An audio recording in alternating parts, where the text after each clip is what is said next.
2024 लोकसभा चुनाव का public opinion लेकर मैं आपके सामने हाजिर हूं। मेरी मौजूदगी इस वक्त दिल्ली के बॉटनिकल गार्डन में है। लोगों से जानेंगे कि आखिर जनता की पहली पसंद कौन है जो इस बार 2024 में प्रधानमंत्री का प्रबल दावेदार है और कौन है जो अब आने वाला प्रधानमंत्री होगा। तो आइए सीधा जनता से जानते हैं। जी भाई साहब, क्या नाम होगा आपका? कृत्यानंद राय। बीजेपी 400 पार का नारा लगा रही है, लगभग पहुंच जाएगी। साढ़े तीन से कितनी चुनौती भरा सफर ये हो सकता है 400 पार का? 400 पार तो चुनौती भरा है, लेकिन 3.5 से आ जाएगी, इसमें कोई दो राय नहीं। क्यों? विपक्ष तो बोल रहा है कि सब लोग परेशान हैं, नहीं देंगे बीजेपी को। कोई परेशान नहीं है, सब लोग खुश है, कोई परेशान नहीं। ऑटो चालक हैं, आपका बीजेपी को पसंद करते हैं, उन्हीं को वोट देना चाहेंगे? हाँ, उन्हीं को पसंद, काम भी अच्छा कर रहा है ना। किन किन मुद्दों को लेकर आप बीजेपी को वोट देना चाहेंगे? जैसे यूसीसी हो गया, समान नागरिक संहिता, और हिंदू राष्ट्र हो गया, 2 बच्चों वाला कानून हो गया, सीए को ओपन करवाएंगे, क्योंकि बांग्लादेश और पाकिस्तान में जो हिंदू हैं उनकी स्थिति बहुत दयनीय है। ये जो सीए कानून आया है 2014 तक आया, उसके बाद जो आए हैं वो कहाँ जाएंगे? हिंदू जैन सिख ईसाई, मान लीजिए जो मुसलमान आए हैं वो तो पाकिस्तान बांग्लादेश चले, उनका काउंट्री है, लेकिन जो हिंदू सिख आए हैं वो कहाँ जाएंगे? उनको नागरिकता देना पड़ेगा, जो बचे हुए हैं उनको भी देना पड़ेगा। इसलिए सीए को ओपन करेंगे, हमें आशा है 2024 के बाद सीए को ओपन करेंगे। तो यानी सीए और यूसीसी, इन तमाम मुद्दों को लेकर आप बीजेपी को पसंद कर रहे हैं? हाँ, ये राष्ट्रवादी पार्टी है, बाकी कोई पार्टी राष्ट्रवादी कोई पार्टी नहीं है। 2014 से पहले भी 70 साल का जो कार्यकाल है वो रहा है। कहाँ 370 हटे, कहाँ राम मंदिर बना? 70 सालों में कहाँ बड़े बड़े काम हुए? 370 जो हटाने का जो अमेंडमेंट था वो तो कांग्रेस पार्टी लाई थी। किया क्यों नहीं? एनआरसी भी कांग्रेस पार्टी का है, सीए भी कांग्रेस पार्टी का था, हालांकि लागू नहीं हो पाया। उन्होंने नहीं किया ना, लागू तो बीजेपी ही कर रही है ना, इसलिए बीजेपी को लोग पसंद कर रहे हैं। 400 नहीं तो 350 प्लस सीटें आएगी एनडीए को, मुझे पूरा विश्वास है। इसमें सरकार बन रही है। क्या लग रहा है कितनी चुनौती हो सकती है बीजेपी? नहीं है सरकार बनाने के लिए, भले सीटों में 10-50 जो कह रही है 400, हो सकता है 50 कम आए, लेकिन सरकार तो बन रही है, अभी एनडीए की सरकार बन रही है। और लोगों से भी जानने की कोशिश करेंगे। हाँ भाई साहब, और लोगों से जानेंगे। हाँ भाई साहब, क्या नाम होगा आपका? मेरा नाम हरवीर सिंह। कौन जीत रहा है 2024 में? कौन जीता है इसका अभी थोड़ी नहीं डिसाइड हुआ भैया। नहीं, किसको दोगे, किसको पसंद कर रहे हो? मैं तो मोदी जी को दूंगा। क्यों दोगे मोदी जी को वोट? क्यों दूंगा, मेरी मर्जी। तो वो 400 पार का नारा लगा रहे हैं, तो लगता है 400 आ जाएंगे? वो तो वक्त ही बताएगा भैया। अच्छा, और लोगों से जानते हैं। जी भाई साहब, क्या नाम होगा आपका? मनोज भारद्वाज। कौन आ रहा है 2024 में? मोदी जी आएंगे। 400 पार का नारा लगा रहे हैं जी, ले लेंगे 400? बिल्कुल आएंगे। लेकिन विपक्ष तो कह रहा है कि पटकनी दे देंगे इस बार। कोई पैठकनी नहीं मिलेगी। बीजेपी मोदी जी। और लोगों से भी जान लेंगे, आइए, क्योंकि देखिए ऑटो बड़ी संख्या में आपको दिखाई देंगे। ऑटो चालक से भी बात करेंगे। अभी हमने एक और ऑटो चालक से बातचीत की है यहाँ पर, इनसे जानेंगे। हाँ जी, क्या नाम होगा आपका? क्या नाम है? मेरा नाम इंग्लिश है। कौन जीत रहा है 2024 में? ये तो मुझे मालूम नहीं है भैया। नहीं है? किस वोट नहीं देते आप? वोट हम सब सारे दिन यहाँ परदेश में रहता है, हम वोट किसी को नहीं देते हैं। वोट नहीं देते? नहीं, हम यहीं रहते हैं। चलिए, 2024 का चुनाव बिल्कुल सर पर है। अब देखना होगा आखिर कौन सत्ता में आता है, कौन सरकार बनाता है, इनसे जानेंगे। जी भाई साहब, क्या नाम है आपका? राजकुमार जी, कौन जीत रहा है 2024 में? देखो, जीतेंगे तो मोदी जी। 400 पार का नारा लगा रहे हैं, तो बिल्कुल होना है जी। आ जाएंगी 400 पार? अरे बिल्कुल आना। किन मुद्दों को देखते हुए दे रहे हैं? देखो, आप देख लो, इंफ्रास्ट्रक्चर में ही देख लो, रोड्स वगैरह देख लो, कितना डेवलपमेंट हुआ है। मतलब छोटे छोटे सिटीज़ को भी नहीं छोड़ा है इन्होंने। तो बड़े सिटीज़ में तो ऑलरेडी हो ही रहा था, लेकिन अब छोटे छोटे सिटीज़ में भी, Tier 2 सिटीज़ में बहुत बेहतरीन डेवलपमेंट किया है मोदी सरकार ने। आप करते क्या हैं वैसे? मैं एक प्रोडक्ट मैनेजर हूँ ब्रोकिंग सेक्टर। लेकिन विपक्ष का लगातार ये आरोप है कि इस सरकार में महंगाई ज़्यादा हो गई है, बेरोजगारी ज़्यादा हो गई है, चीन हमारे देश में घुस गया है। कई ऐसे मुद्दे हैं जिन पे विपक्ष उनको लगातार घेरता है, और कहीं ना कहीं विपक्ष जो है वो एक होता नज़र आ रहा है। इंडिया अलायंस बन गया है, तो कैसे देख रहे हैं, कितना चैलेंजिंग हो सकता है बीजेपी के लिए? देखो, जहाँ पे भी महंगाई बढ़ी है तो उसी हिसाब से सैलरीज़ में इंक्रीमेंट हुआ है, तो सैलरी भी उसी तरह से बढ़ी हुई है। तो अब वो तो आप जैसे जैसे एक महंगाई नहीं बढ़ेगी तो देश भी तरक्की नहीं करेगा। आप एक इकोनॉमिक्स की नज़र से देखेंगे तो वो चीज़ें लोगों को समझनी पड़ेंगी। अगर हम पहले का कर्ज देखें, इंडिया पर कर्ज था और अब देखें तो ज़मीन आसमान का फ़र्क है। तो कर्जदार हमारा देश हो गया है इस सरकार में, क्या कहेंगे? अब देखो इस तरह से कंपैरिजन करेंगे तो यूएस का जो डेट देखोगे ना, यूएस का वो बहुत ज़्यादा है इंडिया के मुकाबले। इंडिया ने तो कुछ लिया ही नहीं है, ठीक है। तो आप इस तरीके से कंपैरिजन मत कीजिए, आप डेवलपमेंट देखिए और उसके मुकाबले बाकी सारी चीज़ों को देखिए। ठीक है जी। अंकल जी क्या नाम होगा? मेरा हनुमान चंद। किसको दे रहे हो वोट 2024 में? भैया हम मोदी के अलावा कहीं नहीं देंगे। क्यों, मोदी जी ने ऐसा क्या कर दिया? पहले कांग्रेस राज में हम 45,000 के मालिक थे, आज हम 85 लाख के मालिक हैं। आप 2 लाख करोड़ देख रहे हो ना, पर अधिक बात 85 लाख रुपए का मालिक है आज जो भारत सरकार जो अपनी कौन 85 लाख का मालिक हर है? आदमी आप हिसाब लगा लीजिए। 2 लाख का लोन, कर्ज कितना है? 1 मिनट, कर्ज 2 लाख करोड़ बता रहा हूँ ना, 2 लाख करोड़ बता दिए ना, 5 लाख और जोड़ लीजिए। लेकिन हर आदमी जहाँ 40 लाख का मालिक नहीं होता था, 85 लाख का मालिक है, उसके हिस्से से 5 लाख निकालो, 2 लाख करोड़ बैठता कहाँ है बताओ? 140 करोड़ की जनता है हमारी, ये देख लो। 85 लाख का हर आदमी हिस्सेदार है। जब वो पहले का कर्ज जोड़ रहे हो तो आज की तरक्की का भी ब्यौरा जोड़ो ना। अच्छा, पहले का 50 रुपये जोड़े हो, गैस मिल रहा था 400, आज की तनख्वाह भी जोड़ो ना।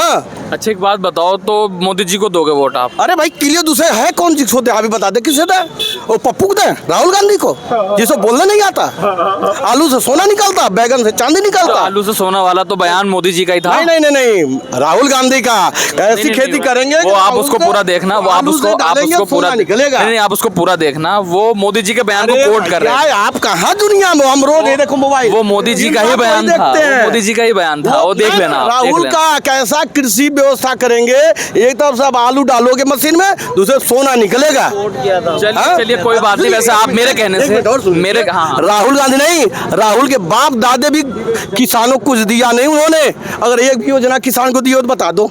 जो मोदी जी दे दिए, आज उनको किसान की याद आ रही है। किसानों को खाली उन्होंने मजदूर बनाया कांग्रेस ने, एक रोजगार के लिए लोन नहीं दिया। गांव में खेती पर हम लोग किसान हैं, वो दल्ले किसान नहीं जो रोड में बैठे हैं, समझे? यहाँ दिल्ली की मजबूरी में आए हम लोग, अपने खेत में पोल्ट्री फार्म नहीं खोल सकते थे, पुलिस आग रोक देती थी, यहाँ नहीं होगा, उपजाऊ भूमि है। बताओ, जैसे किसान परेशान है, MSP की मांग वो कर रहे हैं लगातार। स्वामीनाथन रिपोर्ट कर लो। नहीं, किसान है, किसान है। वो किसान नहीं, आप मानो कौन है? बिजनेसमैन है। कौन है? वो बिजनेसमैन है, अमेरिका और कनाडा के दल्ले हैं वो। अच्छा, हाँ भाई, हमारे तो एक मिनट आप प्रूफ देता हूँ। अमेरिका तो भारत का दोस्त है। एक मिनट, अभी हमारे स्टैंड पर लगभग 30-40 हज़ार रुपये आया है, जो जनता में धरना देने गए थे, समझे? किसी खाते में 2,000, किसी खाते में 4,000, किसी यहाँ तक बोला कि आप चलिए 3500 रुपये आपको दूंगा धरने पर। ये पैसा कहाँ से आ रहा है भाई? जितना राहुल गांधी इतना बेवकूफ़ है, अगर स्कूल गया होता हो ना तो राजनीति करना जानता। जितना इनको पैसा दे रहा है ना, उतना पैसा मोदी से कहता। मोदी जी कहाँ से? मोदी जी क्या सुनो, हम जानते हैं आप मुस्लिम कैटेगरी हो, अब उसे सही बात आपको समझ में नहीं आएगी। पहले सुनो, जितना पैसा खर्च किया ना धरने में, यही पैसा मोदी का था कि आप उज्ज्वला गैस दे रहे हो गरीबों को, 10 करोड़ मेरे से ले लो सहायता राशि और बांटो। मोदी का सारी योजना फेल हो जाती ना। हाँ, लेकिन ये साला ऐसा नहीं कर सकता, ये तो देश तोड़ने वाली बात करता है। एक मिनट, दूसरी बात सुन लो। जो मुस्लिम हिंदू का आज बवाल देख रहे हो ना, समझे? ये गांधी पर जवाहरलाल की देन है। मुस्लिम आज़ादी से पहले ही सारे मंदिर बना रहे थे, अगुवाई कर रहे थे, उसका नाम मैं भूल गया, लेकिन पहले का अंग्रेजों ने कंडीशन लगाया, फिर जवाहरलाल लगाया। आज मुस्लिम कहता मैं तो पाकिस्तान जिंदाबाद, हिंदुस्तान मुर्दाबाद टुकड़े हो। ये मुसलमान जो सोचा था हिंदुस्तान में रहा, वो ये सोच के नहीं रुका। सुनिए एक मिनट, वो सुनिए, वो हिंदुस्तानी बनने के लिए रुका, आज पाकिस्तानी बना हुआ है। अच्छी बात है, अच्छी बात है, अच्छी बात है। देखिए, युवाओं से जानेंगे, युवाओं की आखिर बहुत बड़ी भूमिका रहती है। 2024 में पहली पसंद कौन? 2024 में पहली पसंद कौन? नरेंद्र मोदी। क्यों? क्योंकि उसने देश का विकास किया। विपक्ष तो कह रहा है कि देश को कर्जदार कर दिया। नहीं, कैसे कर्जदार कर दिया ये बताइए, आप किस हिसाब से कर्जदार कर दिया? नहीं, क्या रीजन क्या कर्जदार करने का? बताइए। क्या बताऊँ आपको, दुनिया कितनी गरीब थी। आज देखिए जो सड़कें हैं, कहीं भी आप किसी गली कोने में चले जाइए, पहले पेट्रोल 45-50 रुपए मिलता था, आज 100 तक मिल रहा है। पहले CNG 40 तक होती थी, अब 90 हो रही है। तो महंगाई नहीं बढ़ी है? अच्छा आप बता दीजिए, पहले आपको आगरा से लखनऊ जाने के लिए कितना टाइम लगता था? बताइए, आप बताइए। नहीं, मुझे नहीं पता। नहीं ना, अब आपको 3 घंटे लगते हैं। क्यों? एक्सप्रेस वे चल रहा है आपका, है ना? एक्सप्रेस वे चल रहे हैं आप, अच्छी स्पीड मिल रही है आपको अच्छी सुविधाएं मिल रही हैं। ठीक है, और लोगों से जी भाई साहब, जी क्या कह रहे हो? जी ये बांटा किसने? मैं ये कह रहा हूँ आपसे 24 में किसे देख रहे हैं, कौन है पहली पसंद 24 में? बस वही है जो अभी भी है। अच्छा वही है, तो किस बात की लड़ाई हो रही है आप दोनों कुछ में? नहीं, ये कह रहे हैं कि हिंदू मुस्लिम को जवाहरलाल नेहरू ने बांट दिया और अभी भी ऐसा ही हो रहा है मुस्लिम के साथ में। ऐसा कुछ नहीं है, मुस्लिम अभी भी वैसे ही है जैसे पहले रह रहा था, ठीक है। सबसे ज्यादा किसी कंट्री में सेफ अगर है मुस्लिम और for any religion for that matter it's India. अगर इंडिया में कोई सेफ नहीं है तो आप कहीं भी चले जाइए। आप सुरक्षा की बात करते एक सवाल निकल कर आता है। अभी 3-4 दिन पहले खबर है, कुछ लोग नमाज पढ़ रहे थे, हालांकि गलत है रोड पर नमाज पढ़ना, लेकिन आखिर वो पढ़ रहे थे तो पुलिस जो कर्मी है, दिल्ली पुलिस उनको पैरों से हटा देती है। तो ये कहाँ तक right? That is not right. I would agree कि अगर मतलब आपको अगर पुलिस के हाथ में पावर है टू एनफोर्स द लॉ तो there is a way of doing it. You cannot get violent. अगर आप violent हो रहे हो तो then you cannot set the right example.